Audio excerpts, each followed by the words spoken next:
Baahubali the beginning ప్రపంచవ్యాప్తంగా 600 కోట్ల రూపాయల గ్రాస్ వసూలు చేసింది. అయినప్పటికీ తమకు లాభం ఏమీ రాలేదని అన్నాడు నిర్మాత శోభు యార్లగడ్డ. హీరో ప్రభాస్ సైతం ఇదే మాట చెప్పాడు.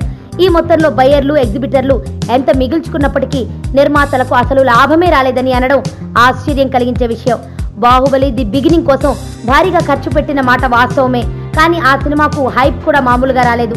బిజినెస్ కూడా భారీ స్థాయిలోనే జరిగింది. తొలి భాగం పూర్తయ్యే సమయానికే ఈ సినిమాకు 100 కోట్ల రూపాయల దాకా లాభం వచ్చినట్లుగా అప్పట్లో ప్రచారం జరిగింది. బాహుబలి 2 భాగాలకు కలిపి అనుకున్న బడ్జెట్ 250 కోట్ల రూపాయలు. తొలి భాగం పూర్తి చేసే సమయంలోనే రెండో భాగానికి సంబంధించి కూడా 40% షూట్ పూర్తయింది. అప్పటికి నిర్మాతలు 150 కోట్ల రూపాయల దాకా ఖర్చు పెట్టి ఉంటారని అంచనా వేశారు. కానీ బాహుబలి ది కంక్లూజన్ విడుదలకు ముందు ప్రెస్ మీట్ లో నిర్మాత బడ్జెట్ ను 450 కోట్ల రూపాయలకు పెంచి చెప్పాడు.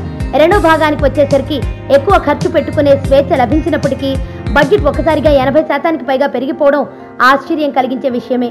తొలి భాగానికి ఎంత భారీగా వడ్డీలు కట్టి ఉన్నా, ఈ సినిమాకు సంపూర్ణ సహకారం అందించిన రామోజీరావుకు లాభాల్లో వాటా ఇచ్చి ఉన్నా నిర్మాతలకు ఏమీ మిగల్లేదనడం మాత్రం నమ్మశక్యం కాని విషయమే.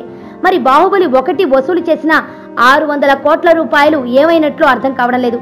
బాహుబలి ఆర్థిక లావాదేవీలు ఎలా ఉన్నాయో ఏమో కానీ తమ మీద ఆదాయ పన్ను అధికారుల కళ్లు పడ్డ నేపథ్యంలో నిర్మాతలు ఉద్దేశపూర్వకంగానే పైసా లాభం రాలేదని చెబుతున్నారేమో అన్న సందేహాలు లేకపోలేదు. నా పేరు ధనుష్ రిషి. అందరూ ముద్దుగా దరి దరి అని పిలుస్తుంటారు. దేవుడికి నా పైన ఉన్న క్లారిటీ, నా బ్యాడ్ లక్ ఉన్న గ్రావిటీ నాకు చిన్నప్పుడే అర్థమైంది. నా లైఫ్లో లక్ ఫ్యాక్టర్ రాంగ్గా ఉండొచ్చు, కానీ లవ్ ఫ్యాక్టర్ మాత్రం చాలా స్ట్రాంగ్గా ఉంది. ఒక మనిషి చేయి చూసి తన జాతకం మొత్తం చెప్పేయగలను.